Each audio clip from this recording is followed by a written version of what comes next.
해주셔서 감사합니다. 여러분이 함께 있어서 기분이 좋네요. 제가 한국에 와 있는 이유. 내가 한국에 오신 이유. 여러분과 함께하기 위해서 이 시간들이 사실 이렇게 정기적이진 않지만 저는 굉장히 중요한 시간이라고 생각해요. 그리고 제가 사역하는 그 사역의 목적 중에 또 하나이기도 해요. 사역자들을 양성하고 제자들을 양성하는 것이 제 사역의 목표이기 때문에 저는 이제 그 남원에서 올라오고 다시 미래에 대한 구도를 다시 짰을 때 그 당시에 내가 하나님께서 내게 주신 그 비전이 있기 때문에 사는 목적이 있기 때문에 내가 어느 자리든지 말씀을 가르치는 자리에서는 뭐 대상이 누구 몇 명이든지 꼭 하나님 앞에 거절하지 않고 서겠다 이런 마음가짐을 가졌던 때가 있었거든요.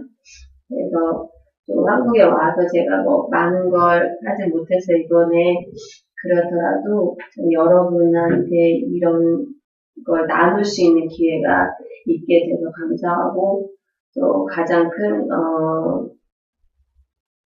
축복이 아니었나 생각을 합니다.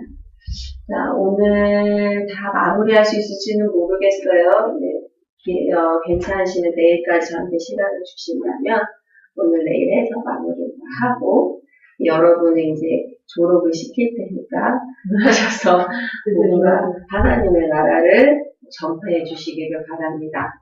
자, 먼저 어제 나눠드린 신약, 신학 그 자료가 있지요.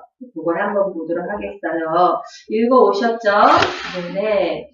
우리 가브리엘 쌤 읽으셨나요? 아닙니다. 왜 안 읽었어요? 왜? 이유가 뭐지? 여기 있다는 걸 완전 까먹었어요. 아, 진짜 그러시면 안 되죠. 대신 이거는 어제 애들에게 바로 가르쳤습니다. 아, 네, 조용히 하세요. 자, 폴쌤, 쌤 읽으셨어요? 읽었다고 할 수 있는지 모르겠습니다. 읽었는데요. 아, 네. 네, 이게 정리가 안 되고 그냥 이게 봤습니다. 네. 이게 어떤 읽었다고 말하기 좀 그러네요. 여러분 이렇게 계속 이것을 뭔가 배운 걸 자꾸 활용하셔야 정리가 돼요. 네. 그래서 그냥 이렇게 읽은 거 읽은 대로 놔두면 정리가 안 되거든요. 꼭 활용하시고 또 제자들과 함께 꼭 얘기를 나누셔서 하다 보면 본인이 말하다가 자기 생각이 정리가 돼요. 그렇게 읽고 가지세요. 네. 그럼 보겠어요. 신약 신학은 이제 그 성경 신학에 들어가요, 여러분. 그래서 우리가 지금 복음과 하나님의 나라를 하는 것도 요게 성경 신학의 바탕을 두고 성경 해석법, 구약 해석법을 보고 있는 거잖아요, 그렇죠? 네, 그런 것과 같이 성경 신학의 그 안에 또 구약 신학과 신약 신학이 있는 거죠. 그래서 거기에서 보면 성경 신학이 무엇이냐? 5번째 줄에 이렇게 나와요. 왼쪽 5번째 줄에 성경 신학은 구약 성경과 신약 성경의 역사적인 줄거리에 집중하여 구속사에서 하나님의 계획의 점진적인 실현에 있어서의 여러 단계를 설명한다. 이거 지금까지 우리가 해왔던 거예요. 그렇죠? 네. 그래서 구약 성경을 신약 성경과 연결해서 지금 무슨 관점으로? 복음의 관점. 하나의 통일성을 가진 관점으로 이거를 전체 역사를 펼쳐놓고 우리가 봤었죠. 그렇죠? 그래서 거기에 구속사가 나와서 하는 구원 활동이 나왔었고 또 뭐가 나왔어요? 하나님의 나라에 대한 주제가 나왔었고 그 바탕에 하나님의 언약이 나왔었어요. 그렇죠? 그래서 그거 전체를 역사를 통틀어서 하나님이 그 구속사를 이끌어 오시는 바 목적을 성취하기 위해서 이끌어 오시는 바를 펼쳐놓고 봤던 거예요. 이게 성경신학이에요. 근데 여기에서 이 구약의 메시지가 신약과 어떻게 연결돼서 신약은 어떤 형태로 이제 전개가 되느냐가 신약 신학이 되겠지요. 네, 그래서 이미 그러나 아직이라는 부분을 가보시면 거기 보면 첫째 줄에 신약의 메시지는 구약의 메시지와 분리될 수 없다. 동의하시나요? 네. 네, 동의하셔요. 분리될 수 없어요. 신약 신학을 우리가 신약을 연구할 때에 신약은 반드시 구약을 바탕으로 연구가 되어야 되는 거죠. 왜냐하면 신약 자체가 왜 쓰여졌습니까? 구약을 증명하기 위해서, 구약을 해석하기 위해서 신약이 주어진 거예요. 그래서 분리될 수가 없지요. 그래서 구약에 보면, 구약의 전체적인 구약 성경은 구약 신학을 같이 살펴보면, 우리가 이제까지 살펴온 것이 여기서 이렇게 간단하게 펼쳐놓고 있어요. 창세기 3장 15절 부분이 나오죠. 네, 거기 넷째 줄, 그쵸? 창세기 3장 15절 하나님이 약속하셨죠. 누구를? 구원자를. 네. 그렇죠? 그 약속이 발전이 되죠.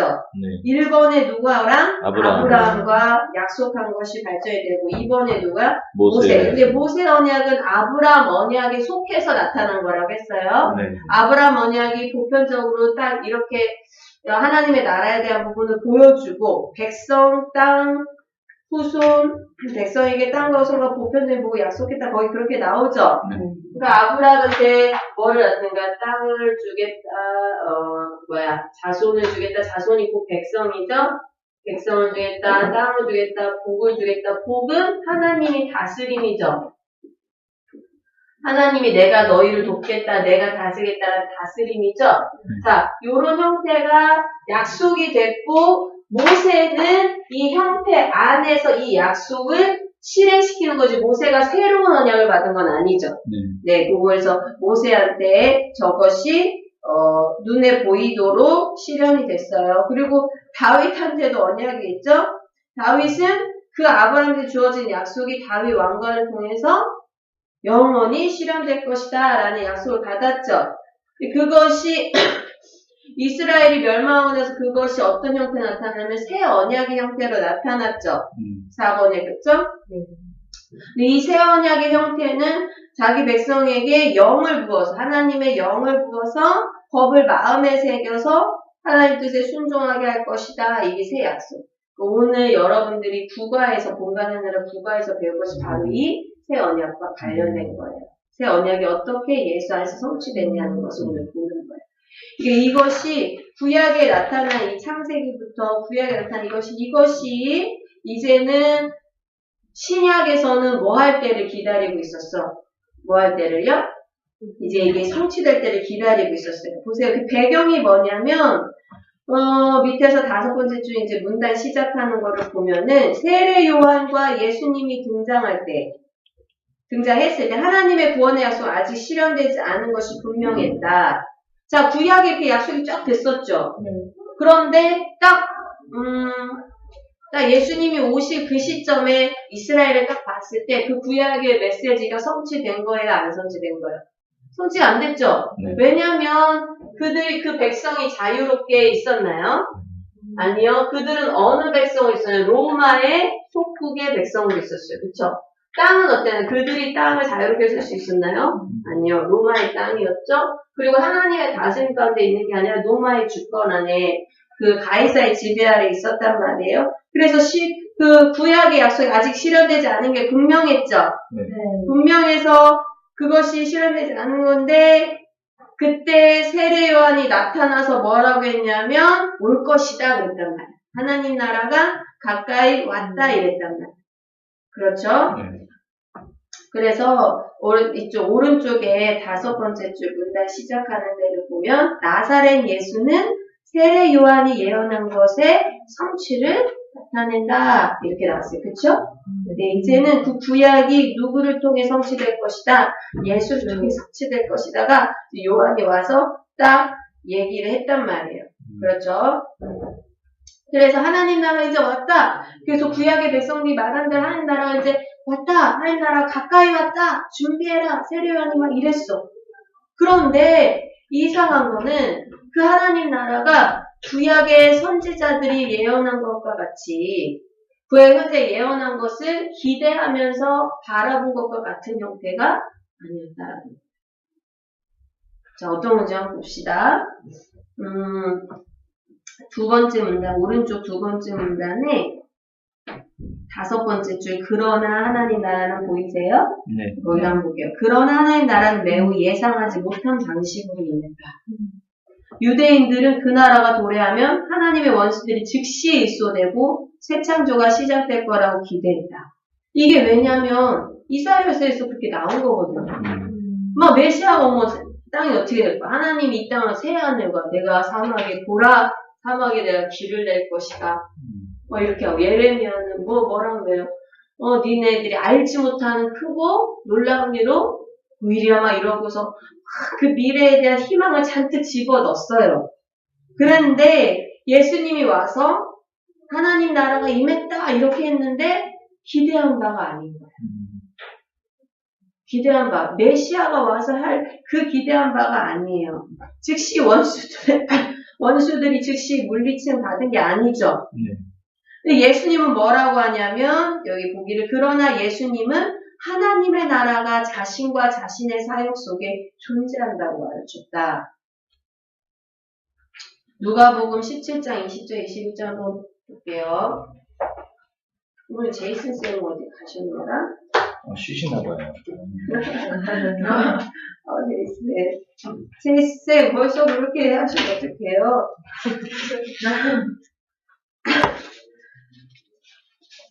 누구나 안 쉬고 싶겠어요? 제이슨은 누가복음 17장 아프신가? 20절에서 21절 바리새인들이 하나님의 나라가 어느 때 임하나이까 물었어요. 지금 이 바리새인들한테 어떻게 예수가 오신 게 하나님 나라 임한 것처럼 보이지 않은 거지. 예수께서 대답하여 이르시되 하나님 나라를 볼 수 있게 임하는 것이 아니요. 또 여기 있다 저기 있다고도 못하리니 하나님의 나라는 너희 안에 있느니라. 하나님 나라가 너희 안에 있느니라 했을 때 여기서는 사실은 너의 마음을 우리는 흔히 우리 마음을 가리킨다고 생각하죠? 근데 우리 마음을 가리키는 게 아니라 너희 무리 가운데 있다라는 뜻이에요. 너희 무리 가운데 있다. 지금 뭐예요? 너희 무리 가운데 누가 왔어요? 왕이신 예수가 왔잖아. 예수가 왔잖아. 예수가 지금 함께 있는 이곳이 바로 뭐라는 거예요? 하나님의 나라라는 거죠. 그래서 대적들이 즉시 소멸이 되었나요? 아니었죠. 막 권능으로 하나님이 예수님 막 임한 게 아니었죠. 그쵸? 인지할 수 없는 형태였어. 그렇지만 하나님의 나라는 겨자씨와 같다라는 거예요. 그래서 처음엔 볼 수 없지만 이게 어때요? 나중에 뭐가 돼? 온 땅을 덮는 거대한 나무. 이 거대한 나무가 뭐예요? 이 크나큰 나무가 아니죠? 이 겨자씨는 생명력이 강해서 어떡합니까? 들판에 쫙 퍼지는 뭐와 같아요? 잡초와 같이 들판에 막 퍼진단 말이에요. 그 수가 어마어마하게 퍼진단 말이에요. 여기 있지만. 그래서 어마어마하게 퍼져서 짐승들이 또는 새들이 그 풀숲에 거할 수가 있단 말이에요. 네, 이런 것과 같이 하나님의 나라는 지금 대적을 즉시 소멸하고 지금 뭔가 막 이런 일을 이루는 게 아니라 하나님의 나라, 하나님의 다스림이 어떻게 되는 거야? 처음에 쪘지만 어떻게 되는 거야? 예수 그리스도를 믿는 사람들이 점차 이 땅에 생명력을 가지고 많아지고 퍼지게 되는 거야. 하나님의 나라는 누룩과 같다고 했어. 그쵸? 누룩 같아서 누룩이 여러분 빵 만들 때 혹시 누룩 얼마큼 들어간지 보셨어요? 이스트? 빵 안 만들어 봤어요? 네. 그럼 저기도 살면 있어요. 그 호떡 만드는 가루 있죠? 네. 호떡 만드는 가루에 밀가루가 이만큼 들어있어요. 봉지에. 그런데 이스트는 요만큼 넣어요. 이스트 요만큼을 미지근한 40도 물에 섞어요. 그걸로 그 물로 반죽을 해. 그럼 이 호떡이 이게 반죽하고 좀 있으면 이게 부풀어 오면서 호떡 만들 때 그렇게 찰지게 이렇게 해가지고 부풀어 이렇게 하면은 구울 때 어떻게 돼? 호떡이 밀가루가 얇게 안 되고 어떻게 돼요? 통통하게 되죠? 네, 요만큼의 이스트가 전체를 변화시키는. 마치 하나님의 나라가 어떻다? 누룩이 감지할 수 없지만 그렇게 퍼지는 것처럼 온 덩이를 변화시킵니다. 그렇죠? 그래서 하나님의 나라는 이미 존재했어요. 하지만 완전히 눈에 보이는 형태가 아니었던 거예요. 이제는 이제, 그쵸? 그래서 우리가 이미 하나님의 나라는 이미 성취됐다. 예수 그리스도를 통해서. 그런데 아직이란 표현은 뭐예요? 아직 눈에 보이는 형태로 완성되지는 않았다는 거예요. 왜 그럴까요?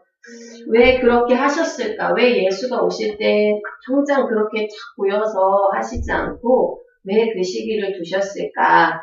그 밑에서 5번째 줄 보면 하나님이 예수님 안에서 자신의 약속을 성취하기 시작하신 일과 그 약속의 최종적인 시현 사이에는 간격이 있어요. 그쵸?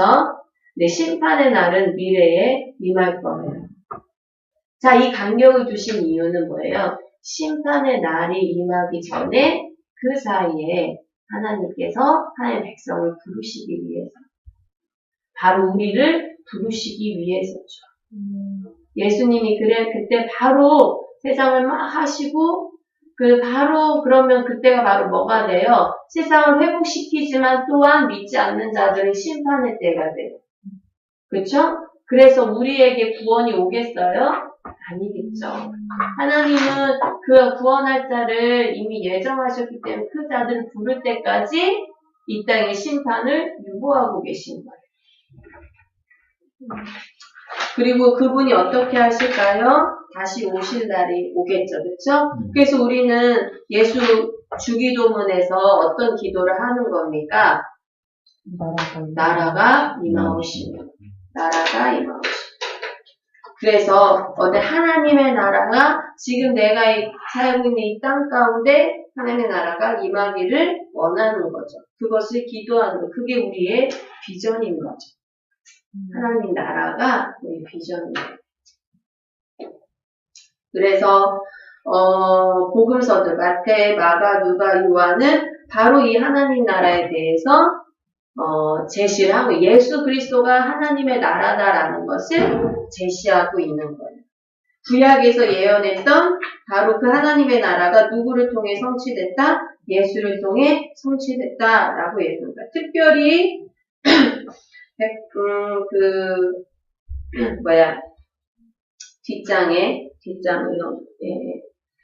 뒷장에 그 왼쪽에 두 번째 문단에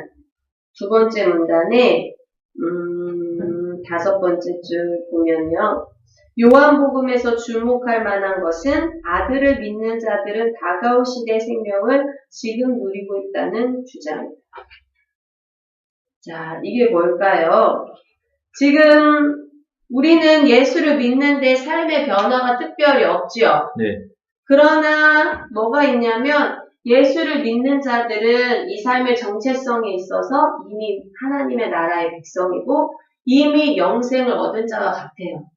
그래서 우리가 죽음이라는 관문을 겪을 거지만 그건 단지 뭐에 불과해요? 단지 이 땅의 생을 마감한다는 것에 불과하지 우리가 영원히 끝나는 개념이 아닌 거예요. 그래서 예수를 믿는 자들은 죽어도 다시 사는 거죠. 그렇죠? 그래서 막달라 마리아가 와서 예수님 막달라 마리아 아니죠? 막달라 마리아가 아니라 저기 누구 동생 마리아? 마르다 동생 마리아. 그 마리아가 와서 그 마리아가 아니죠? 마르다. 내가 마르다 얘기를 하려는 걸 막달라 마르다가 예수님 당신이 함께 있었으면 오빠가 죽지 않았을 거다. 무덤에 이제 사이가 있었을 때. 근데 예수님이 뭐라고 해요? 예수님 거기에서 마르다한테 내가 부활이고 생명이다. 나를 믿는 자는 죽어도 살겠고 그 다음에 살아서 믿는 자는 죽지 않겠다. 이 말씀이 무엇입니까? 진짜 사람이 안 죽는다는 얘기가 아니잖아. 이미 무엇을 소유했다는 거야? 나를 믿는 자는 이미 영생을 소유했고 이미 부활을 소유했다. 그렇죠? 그래서 예수 그리스도가 예언을 성취를 한 자라는 거지. 구약에 약속한 예언을 성취를 한다라는 거. 그리고 예수님은 그걸 직접 자기 몸으로 보여준 거예요. 오른쪽 편에 그 중간쯤에 보면 예수님은 죽은 자들 가운데서 부활하셨지만 이렇게 나와 있어요. 예수님은 죽은 자들 가운데서 부활하셨지만 신자들은 몸의 부활을 기다리며 구속의 날까지 죄와 싸워야 한다. 그러니까 예수님의 부활이 뭐를 상징합니까? 우리가 예수님을 통해서 우리가 부활할 것을 상징하죠. 네. 네, 그래서 우리는 이미 그것을 소유한 자들이에요. 이미 영생과 부활을 소유한 자들이에요. 예수님 그렇게 하셨기 때문에 예수 믿는 자 이미 그것이 약속이 됐어요. 그래서 이미 그것이 실현이 된 것과 마찬가지예요, 여러분. 그런데 그것이 몸이 완전히 부활할 날을 우리는 이미 알고 있고 그것을 기다리기만 하는 거예요. 그래서 그것을 기다리는 동안 무슨 과정을 거치는 거죠? 죄와 싸우는 과정을 거치는 거죠. 그 죄와 싸우는 과정이 우리를 지옥으로 몰고 갈 수 있다라는 의미가 아니에요. 그 의미가 아니라 우리는 이미 약속을 받았기 때문에 능히 죄와 싸울 수 있다라는 거죠. 누구의 도움으로? 성령님의 도움으로. 죄가 나를 몰고 가겠다 이쪽 편을 보는 게 아니라 나는 능히 이것을 싸워 이기겠다. 내 힘이 아니라 하나님의 능력으로 전쟁은 나에게 속한 것이 아닙니다. 예수님은 하나님 오른 높은 곳에서 다스려요. 하지만 만물은 아직 예수님께 복종하지 않았어요. 만물이 복종하지 않았다는 것이 예수님이 만물을 어쩔 수 없다는 뜻이 아니에요. 예수님 모든 것을 다스리고 계세요. 그러나 아직 이 만물을 심판 가운데 두진 않으셨어요. 네, 하나님의 주관대로 다 이끌고 가시지만 아직 심판 가운데 있어요. 심판 때가 오면 할 거예요? 만물이 다 예수님께 복종을 할 거고요. 복종치 않은 자들은 뭐가 될까요? 심판 때에 올라갈 거죠. 영원한 영벌에 처해질 거죠.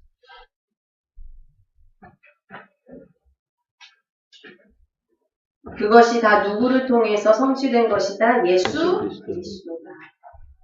예수 그리스도가 이것을 예수 그리스도가 왔을 때 당장 로마가 막 전복이 되고 유대인들이 원한 대로 그렇게 되지 않았을지라도 예수가 메시아라는 증거는 성경에 충분히 제시되고 있어요. 그것을 신약 성경이 자꾸 제시해주고 있는 거예요. 그래서 예수님을 뭐라고 제시하고 있냐면 옆에 페이지로 다시 가고 옆에 페이지의 두 번째 줄에 예수님이 뭐다라고 제시하고 있나요? 새롭고 더 나은 모세다. 모세다. 그래서 예수님께서 산상수훈을 통해서 다시 산에서 마치 그게 뭐가 있나요? 산상수훈이 산에서 선포된 것처럼 나오죠. 네. 또 마태복음에서 산에서 선포된 것처럼 나오는데 누가복음인가 어디에서는 들판에서 선포된 것처럼 나오죠. 이게 의도가 있는데 산에서 선포된 것처럼 나오는 이유는 뭐냐면 예수 그리스도가 누구라는 거예요. 모세가 산에서 율법을 받았듯이 예수 그리스도가 말씀을 선포하는 능력을 가지신 분이라는 거죠. 이들에게 새로운 율법을 선포하는 능력을 가지신 분이라는 더 나은 모세라는 것을 증명하는 거예요. 그래서 예수가 더 나은 모세다. 그리고 히브리서에도 예수가 뭐다? 대제사장이다. 뭐 이런 얘기를 하면서 그리고 이분이 더 나은 모세다라는 얘기를 하면서 예수가 바로 구약에 예견된 그 사람이다 라고 얘기를 하고 있는 거예요.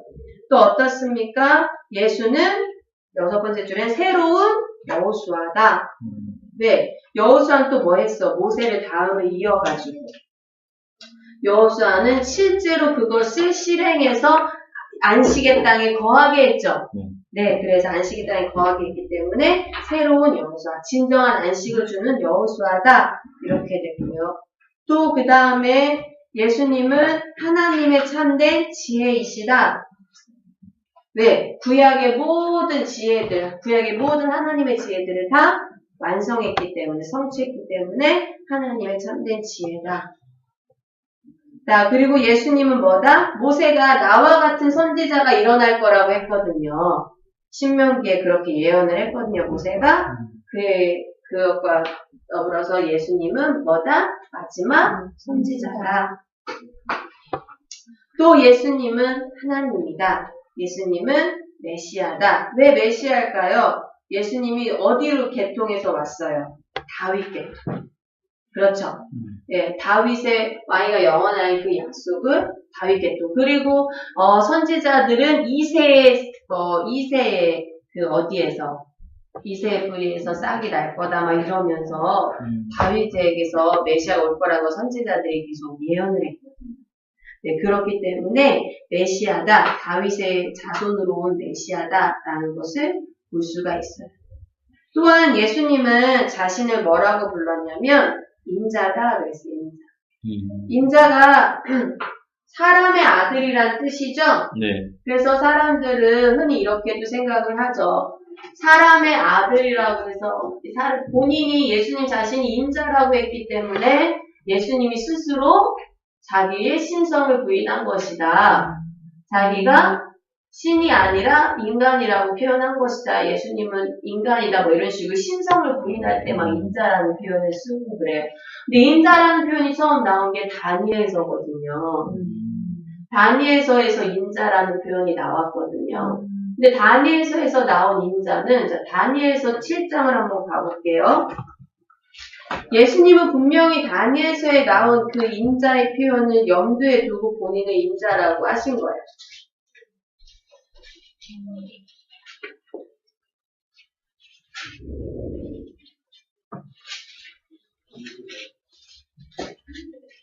다니엘서 7장 13절 내가 또 밤 환상 중에 보니 인자 같은 이가 나오죠? 인자 같은 이가 하늘 구름을 타고 와서 옛적부터 항상 계신 이에게 나와 그 앞으로 인도되매 그에게 권세와 영광과 나라를 주고 모든 백성과 나라들과 다른 언어를 말하는 모든 자들을 그를 섬기게 하였으니 그의 권세는 소멸되지 아니하는 영원한 권세요 그의 나라는 멸망하지 아니할 것이라. 인자 같은 이가 이렇게 나왔고 하늘 구름 타고 왔대. 그리고 옛적부터 항상 계신 이가 누구예요? 하나님이겠죠? 그 하나님 그 인데 가서 이 땅의 모든 권세를 받았는데 그의 나라는 소멸되지 않는데. 여기서 인자 같은 이가 나오는 것은 다시 말하면 인자라는 말은 그의 신성을 더 강조하는 거예요. 그가 인간으로 오실 그가 무슨 권세를 가지고 있다? 신적 권세, 하늘의 권세를 가지고 있다는 걸 강조하는 표현이지 인자가 신이 아니다라는 표현이 아니에요. 메시아가 무슨 모습을 와서 인간의 모습으로 오지요? 인간의 모습으로 오는데 그냥 인간이 아니라 신적 권세를 받은 인간. 그렇죠? 그리고 또 이가 인자일 필요는 뭐가 있습니까? 바로 이가 바로 뭐예요? 둘째 아담으로 뭐를 하셔야 돼? 모든 인간의 모든 잘못된 것을 회복시키셔야 되죠. 그래서 그가 인자일 필요성이 있는 거죠. 그러나 그는 신적 권세를 가진 인자죠. 그리고 또한 그 몸으로는 자기 백성의 죄를 속하시기 때문에 여호와의 종이시죠. 이사야에서 나오듯이. 그렇죠? 그래서 그는 그 안에서 뭐란가? 그는 그 안에서 십자가만 지신 것이 아니라 그 안에서 무엇을 하신 거죠? 그 안에서 그 본인이 그 안에서 둘째 아담이 되셔서 모든 인간의 잘못된 것을 회복하고 또 그가 선지자가 되고 또 그가 대제사장이 되고 또 그가 안식이 되시고 또 그가 하나님이 되시고 또 그가 메시아가 되시고 또 그가 완전한 하나님 즉 죄를 용서할 수 있는 권세까지 있는 자기가 죄를 짊어지고 죄에 대한 희생양이 되는 것뿐만 아니라 자기가 죄를 용서할 권세까지 있는 완전한 하나님이 되시는 거예요. 그것을 신약에서 증거하고 있는 거야. 그게 이미 어디에 예언이 돼 있었고 구약에. 예수님의 모습이 하나가 아니라 굉장히 다각적이죠. 그쵸? 그래서 예수님을 찬양할 것이 너무 많은 거예요. 예수님을 공부하고 배우면 배울수록 그분에 대한 영광이 더 깊어지는 거예요. 아, 나를 영광 돌릴 이유가 하나도 없구나. 나를 높일 이유가 하나도 없구나. 이 모든 것이 바로 예수 안에서 다 성취가 되었구나. 예수가 하신 일이구나. 내가 할 일은 오직 뭐예요? 그 예수의 영광스러움을 찬양하고 찬송하는 일밖에 없죠. 그래서 어떻게 됩니까? 그 왼쪽 밑에서 세 번째 줄. 사람들은 예수의 이름으로 예언하고 예수님의 이름 안에서 소망해야 하며 구원은 오직 예수님의 이름으로만 임한다는 아멘이시죠? 네. 네.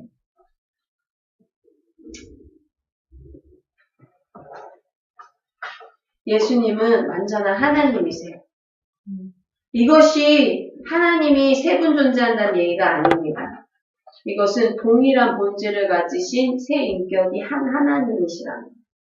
하나로 일한다는 삼위일체 교리를 뒷받침해주고 있어요.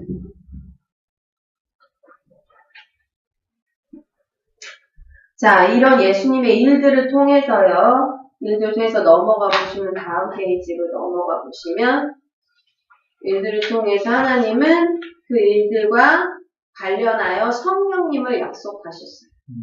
다음 페이지 중간에 성령의 약속 이렇게 나오죠? 성령님을 약속하셨어요. 성령님은 어떠한 일들을 하시냐? 예수님이 자기가 복음을 성취하셨어. 예언을 성취하셨어. 이제 성령님은 어떻게 하시냐? 지금 이 갭이 있었죠? 네. 예수님이 바로 뭐 하지 않으시고, 바로 심판하지 않으시고, 승천하셨죠? 네. 그리고서 심판 때까지 유보하신 갭이 있단 말이야. 네. 이 갭 가운데 누구를 보내주시냐면 성령님을 보내주셔요. 성령님 보내주셔가지고는 뭐 하시냐? 여섯 번째 줄, 성령은 그리스도가 위대한 구주자, 구속자로서 찬양 받으시도록 예수 그리스도께 영광을 돌리기 위해 보냄을 받으십니다. 성령의 첫 번째 목적은 뭐가 되는 거예요? 사람들에게 예수님을 알려줘서 예수님이 영광 받으시게 하는 거예요. 그게 성령의 일이에요. 너무 멋있죠?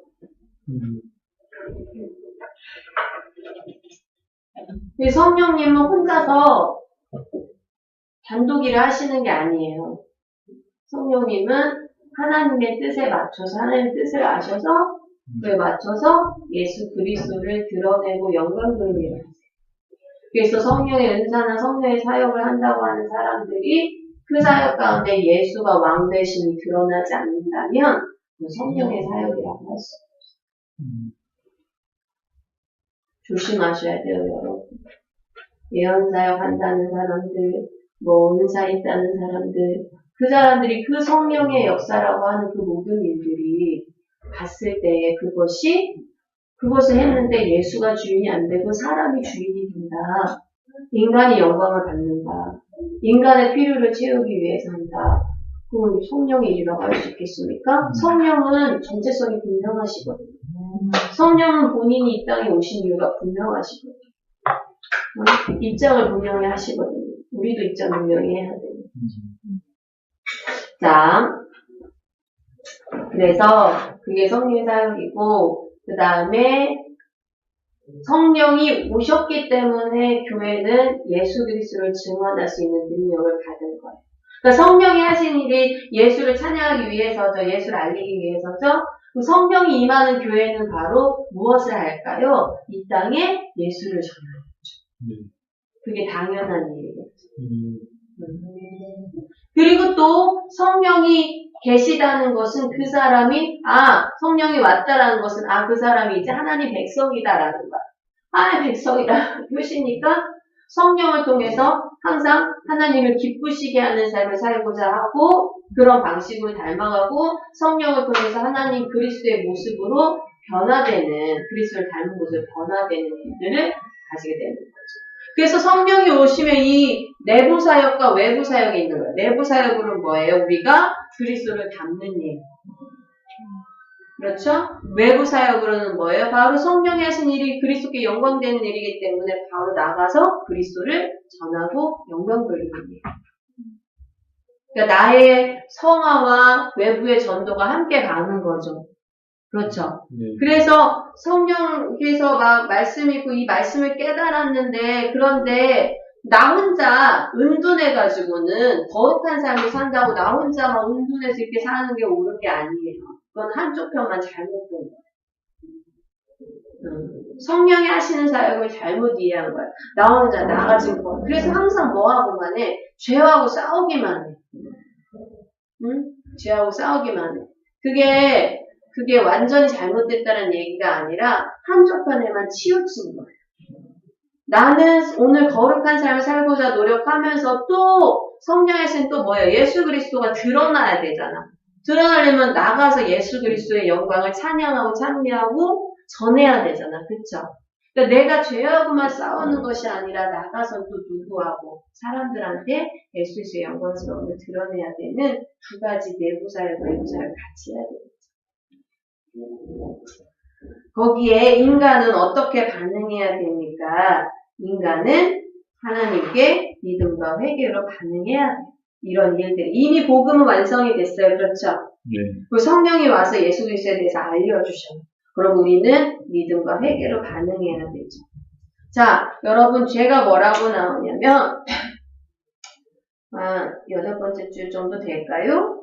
죄는 단순히 하나님의 법을 지키지 않는 것으로만 구성되는 것이 아니라 하나님의 주권에 대한 개인적인 반역이에요. 죄의 본질은 우상숭배.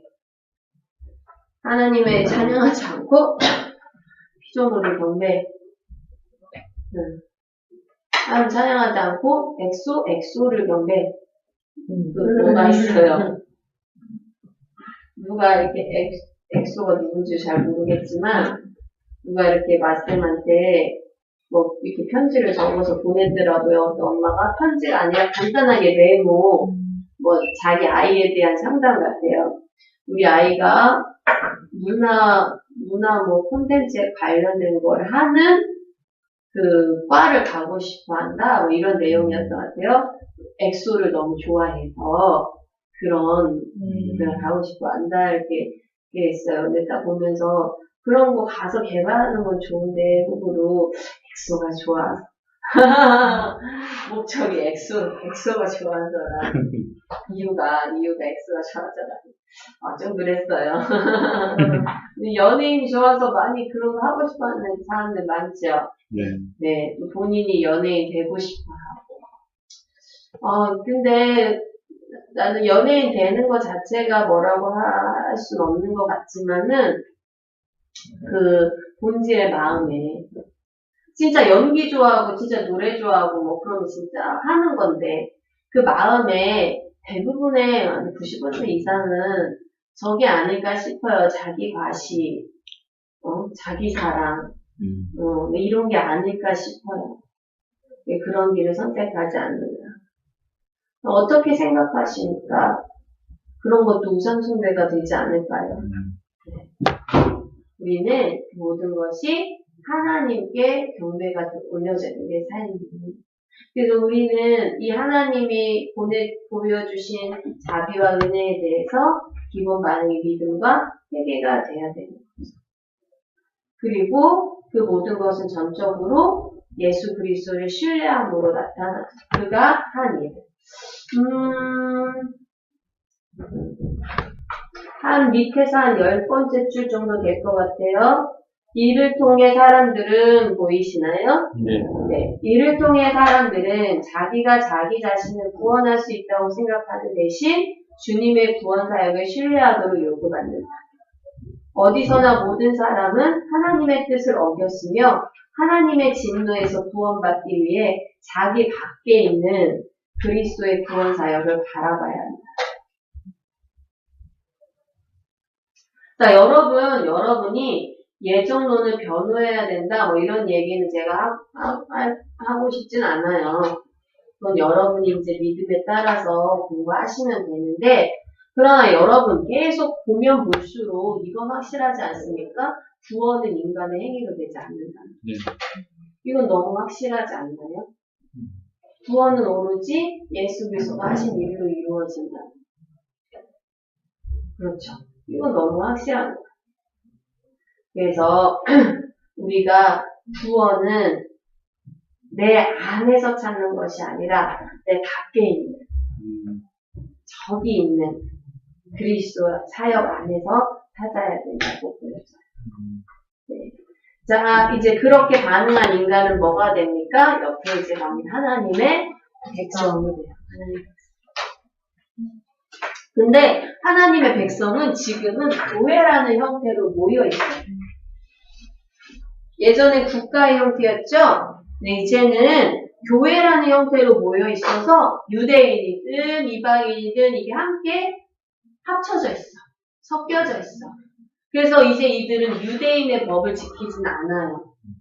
그것이 왜? 예수 그리스도 안에서 성취됐기 때문에 우리는 이제 그 성취된 예수의 법을 따르는 거야. 성취된 예수의 법.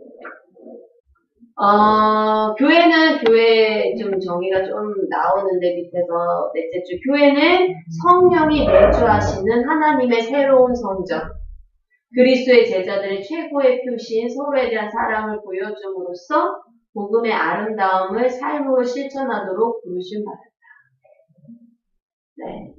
교회가 이제는 성령이 내주하시는 새로운 성전이에요. 그래서 서로 사랑함으로써 복음의 아름다운 삶을 실천하도록 부르심 받았다. 라는 거예요, 여러분. 우리 정체성을 잘 생각해봐요. 이 교회가 그래서 예전에는 교회 들어가는 걸 쉽게 입교시키지 않았어. 지금 오면 바로 입교되지만은, 예전에 어땠습니까? 교리문답이나 이런 것들도, 세례 받을 때도 그런 것들도 몇 달씩 공부했어야 됐고, 그리고 교회에서는 하이델베르크 요리문답이란지 이런 것들을, 막 주일날 1년 내내 가르치고 막 이랬단 말이야.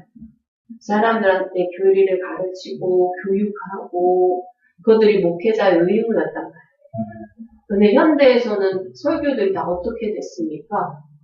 설교들이 그 하나님, 교리, 하나님은 누구신가?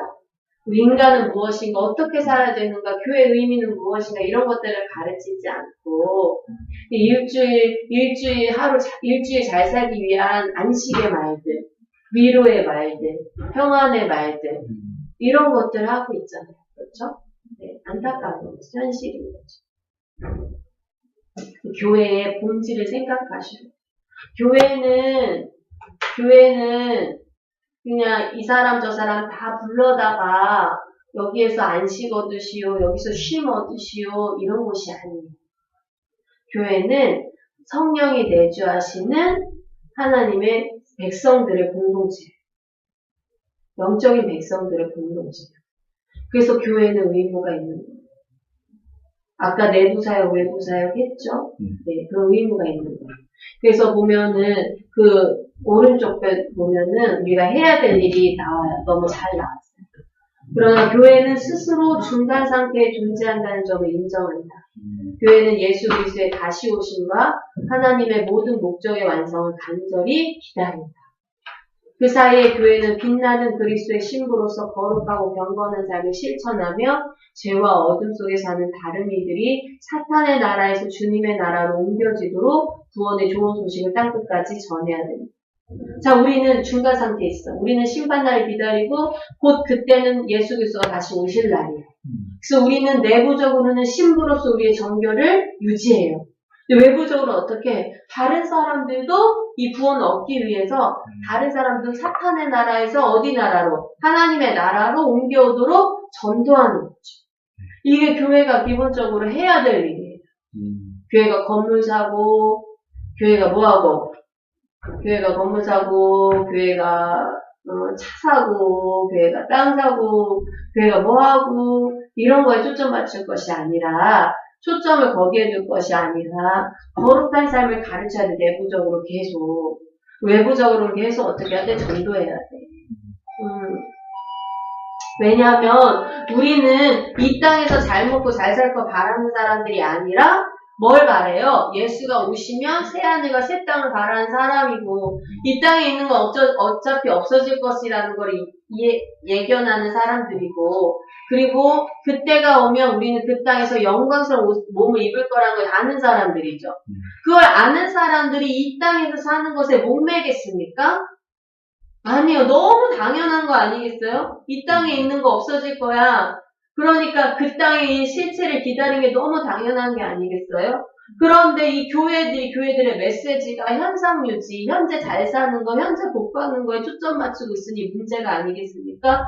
그러니까 고난이 오면 성도들이 견디질 못하죠.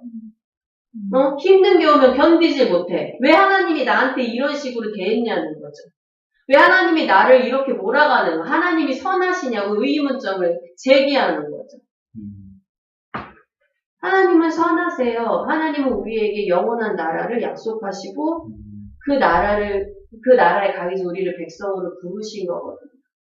우리는 그 나라가 있기 때문에 지금 현재 삶에 있는 고난과 고통쯤은 인내하는 거예요. 더 좋은 것을 위해서 지금 참고 견디는 거예요. 그럴 만한 가치가 있는 거예요. 그렇죠? 네, 여러분 현실에 있는 이 삶에 안주하지 마시고 또는 이 삶에 복을 구하지 마시고 영원한 복을 이미 받았음을 깨달으시고 현재 여러분이 하나님이 주시면 주시는 대로 또 가져가시면 가져가시는 대로 지금 하나님의 뜻을 구하면서 하루하루를 사시길 바랍니다. 돈이 있으면 이걸로 하나님이 지금 뭘 쓰라나 보다 지혜롭게 쓰시면 돼. 없을 때는 지금 하나님이 이걸 가져가시고 내게 다른 거 준비하시나 보다, 준비하라고 하나 보다, 그렇게 준비하시고. 그렇죠? 네. 우리 너무 현실에 목매지 맙시다. 자, 이것이 지금 우리가 복음과 하나님의 나라를 공부한 것을 잘 요약해주고 있어서 여러분들에게 드렸어요. 5분 쉬고요. 국어를 나가보도록 하겠습니다.